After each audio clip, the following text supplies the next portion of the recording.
જે જે નારાયણને જે મહાદેવને જે વસ્તુ ગમે છે એ શક્તિઓ એના વાહન બનાવ્યા છે.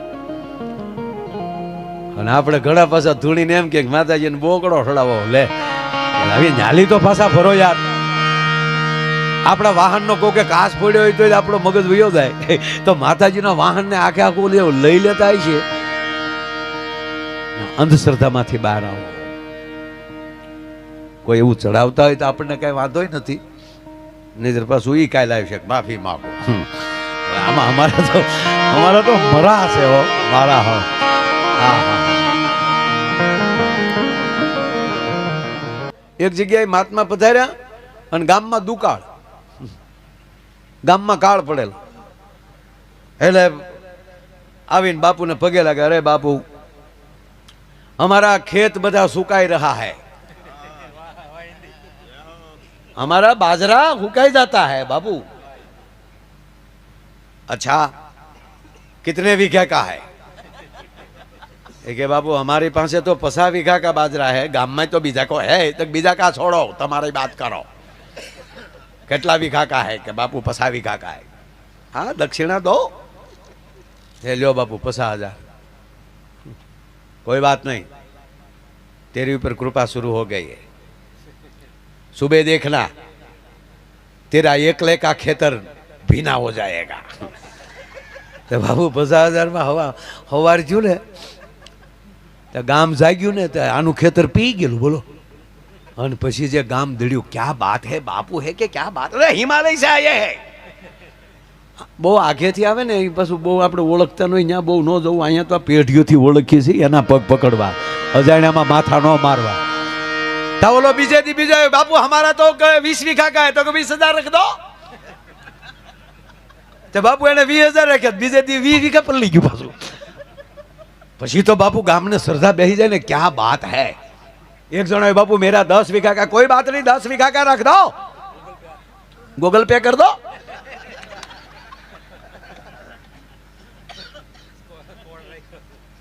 બાબુ એનું 10 વીઘાનું બીજેથી પલ્લી આમ રેડી. પછી તો ગામ ઉમટ્યો, કોક 50,000 ને કોક લાખ ને. બાપુ મેરા 50 વીઘા, બીજો કે બાપુ મેરા 100 વીઘા. 15 શેલા બેઠા હતા, એ 15 શેલા ઊભા થઈ ગયા. કે બાપુ હમ ચલતે હૈ, तुम रहो. કે કેમ? ડંકી ધમ ધમ કે મર ગયા હૈ, પૂરી રાત ધમાતે હો. આખી રાત બોલા શેલાવને તોડવી નાખતા હતા. ડંકી ગામને ડંકી રાજ્ય પાણી પાઈ દેતા.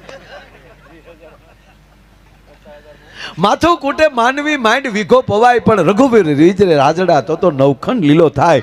જ્યારે સદગુરુની કૃપા થઈ જાય ને સાહેબ, પછી તમારો નવખંડ લીલો થાય. એ નવખંડ કયો? આ શરીરના 9 ખંડ છે આપણા. એની અંદર જ્યારે પોરના પલ્લા મળે ચડવા, ભગવતીનું આવાહન થાય છે. એનું ખબર કેમ પડે? કે ખબર ક્યારે પડે કે તમને અંદરથી આ ગામને આનંદ આવે અને એ સ્વીકારી લ્યો તો. અને બાપુ વર્ષોથી જોતા આવું છું, બહારના ને જેટલો હુંચકો પડી જાય ને એટલે ગામના બેક ઓછો પડે. શું કામ? આપણે હાવ ઓળખતા હોય ને. અરે કાંઈ નહીં, તમે રામાપીરનું આખ્યાન તમારા ગામમાં રમાતું હોય અને કોઈ રામાપીર, આપણા જ ગામનો દીકરો કોઈ રામાપીર બને, તો અમે બહાર ગામના આવ્યા હોય ને, અમને સીધા રામાપીર દેખાય, તમને નાથાભાઈ છોકરો દેખાય. ન્યા ગોથું ખાઈ જાવ છો. ગોકુળ ગોથું ખાઈ ગયું ને બાપુ.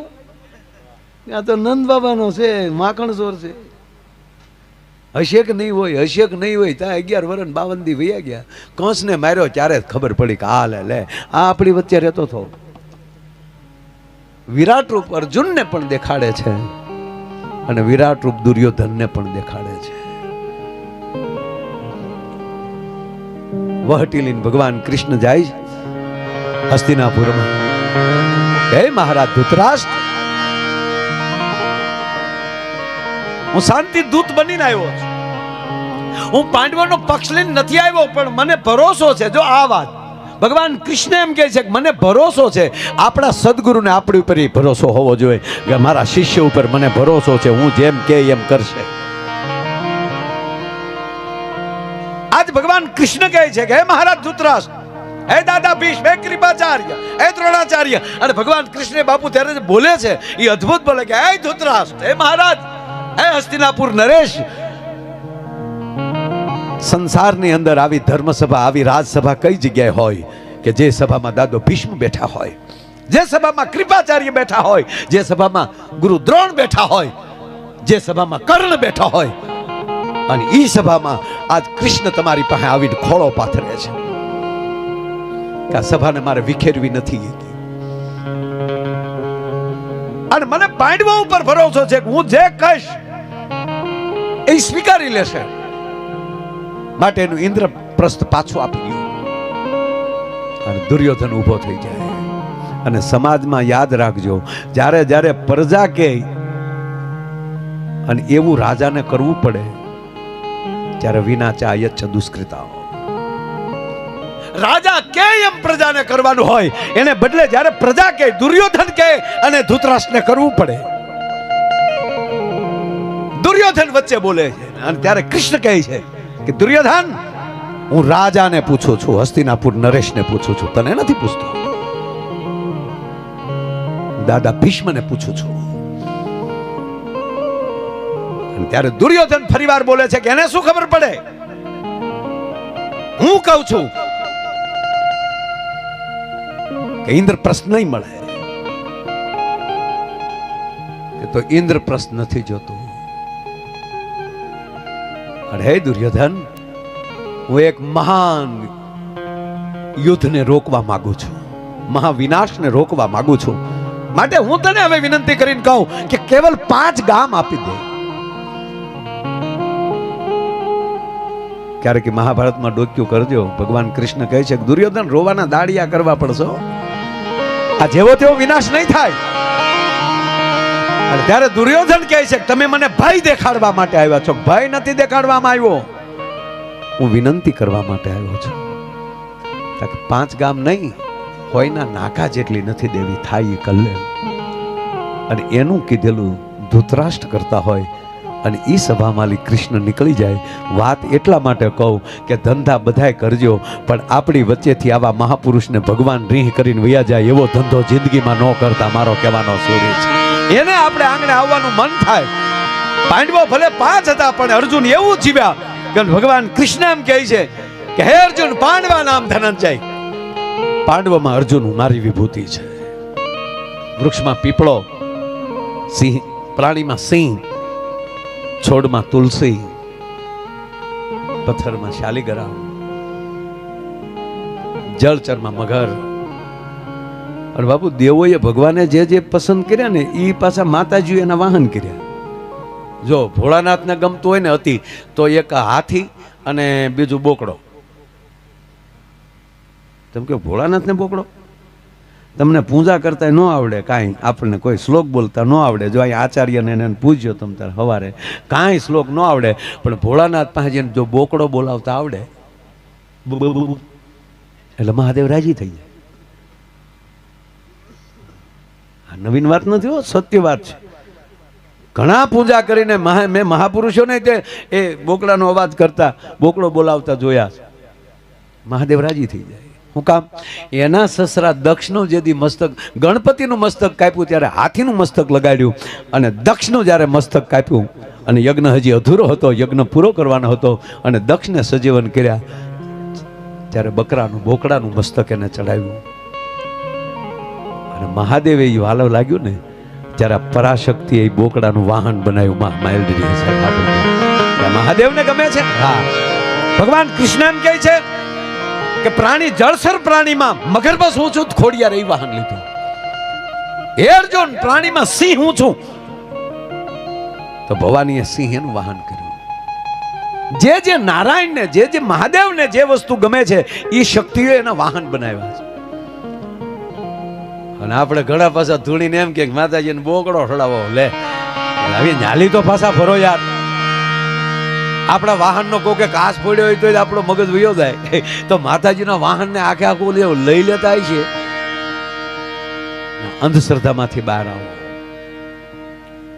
કોઈ એવું ચડાવતા હોય તો આપણને કઈ વાંધો નથી, નહીં પાછું એ કાંઈ લાવી શકે, માફી માંગો. આમાં અમારા તો મરા છે હો, મારા હો. હા હા, અમારે હકાબા ગઢવી કે મેં તો કે દરેકના 20-25 વિડીયા તૈયાર જ રાખ્યા. કોક કે માફી માગો દીકરા 80 નંબરનો વિડીયો આવવા દે. સમય છે નકારાત્મકતાનો. એટલે હું પ્રોગ્રામ બાપુ ચાલુ કરું ને ત્યારે હંમેશા આથી ચાલુ કરું.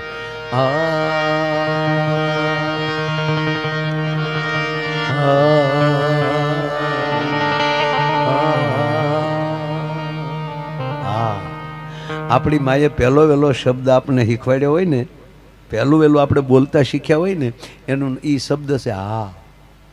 ઘોડી એમ નાખી દે, 6 મહિનાના હોય, કાંઈ ખબર ન હોય આપણે કોણ છીએ. મા એમ કહેતે હા બોલું હા. મા પહેલી એમ કહે છે કે દીકરા જગતમાં મોટો થા ત્યારે હકારાત્મક રહેજે. હા હા હા આવું થોડું હોય mirયો હકારાત્મક. હા બાપા હા હા. અને એને પાછા માનો ખોળો વયો જાય એટલે બાપુ સદગુરુનો ખોળો મળે. અને સદગુરુ પાછો જીરે વાલા તાકા ભજનમાં હા હા. આ ઠેઠ સુધી જે હા હા કરતો વયો જાય ને એ આમ જવો ખોયાથી લઈને ખાપણ સુધી જવાનું છે. ઘોડિયાના ખોયાથી લઈ અને ખાપણ સુધી જવાનું છે. આ બધાયમાં જે હકારાત્મકતા જીવી ગયો છે એને જ આ સદગુરુ સ્વીકારશે. અને ગુરુ બે જ છે. પ્રથમ ગુરુ છે એ માં છે. એ ભલે ભાઈ કમલેશ તો ક્યાંય ખાલી ખાલી,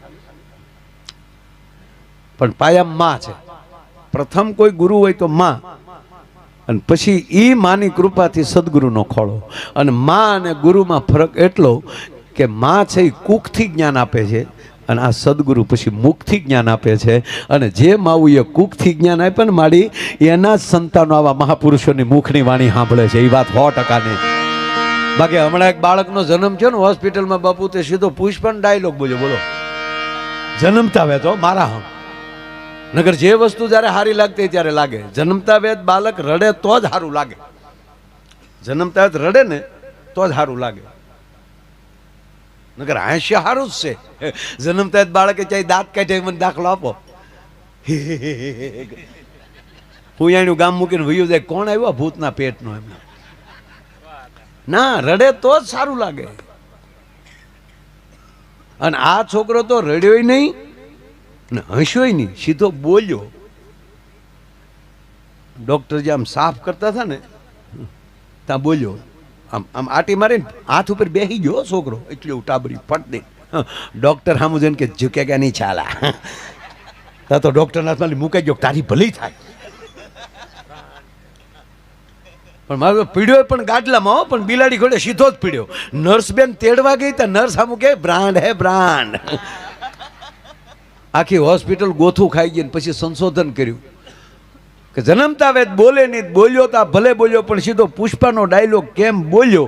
એ સંશોધન કર્યું ત્યારે જાણવા મળ્યું કે આ પેટમાં હતો તે દી એની માએ 45 વાર પુષ્પા જોયું. એના સંતાનો કોઈ દી આવા પ્રોગ્રામમાં ન આવે બાપ. માટે પેટમાં પોઢી એ જ સાંભળેલી જેણે રામ લક્ષ્મણની વાત, પણ પેટમાં પોઢી સાંભળેલી શિવે રામ લક્ષ્મણની વાત રે બાપ. રામ લક્ષ્મણની વાત બાલુડાના મુખ સે દીધે ઓઢીએની ઊંઘ તે દીધી. શાબાશ.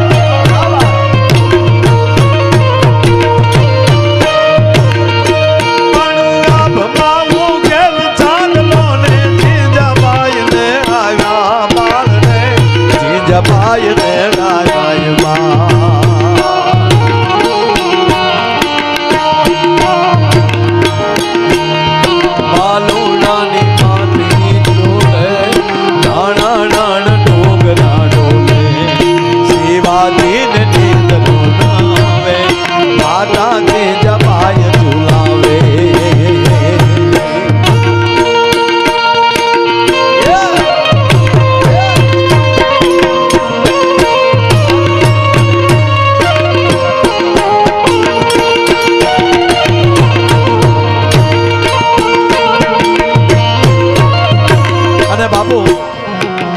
કવિઓએ અને સંતોએ એટલે જ જનેતાને કીધું છે. બાપુજીને બહુ ઓછું કીધું છે, પપ્પાને બહુ નથી કીધું કાંઈ. મેં પહેલા કીધું ને કે પુરુષ છે મેહુલો છે, એ તો અમી ચાટણા કરીને નીકળી જતો હોય, વરહીને નીકળી જતો હોય છે. બાપ માફ કરજો, પણ કેવો છોડ ઉત્પન્ન કરવો એ તો ધરતી નક્કી કરતી હોય છે બાપ. અને એટલે જ માને ઠપકો આપ્યો છે, માને કીધું છે. કેવી ભલામણ કરી? જનની જણતો ભક્ત જણ છે યાન કા દાતા કા સુ.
ભગત જણ જે કાં દાતાર કાં સુર, ત્રણની જ વાત કર્યો.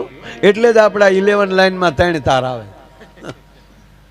3 તારથી જ દુનિયા હાલે છે. કાં ભક્ત એ માં કાવા ભક્તને જન્મ આપજે, અને ભક્તને જન્મ ના આપે તો આવા ભક્તોને જરૂર પડે ત્યારે આવા દાતારોને જન્મ આપજે. અને આ ભક્તોને દાતારોને જ્યારે જરૂર પડે અને ધર્મ હામો કોઈ ઘા કરવા આવે તેથી એની હામો એમ કહેવાય કે અડીખમથી ધર્મ હાટો ઊભો રહે આવા વીર પુરુષને જન્મ દેજે. ગાંઠનું ખાઈને ગામની આંખે થાય એવાને જન્મ ન દેતી. બાકી તો છોકરા ગામના નહીં કાંઈ કામના, ખોટી બદામના મોકલો આમના નીકળે આમના.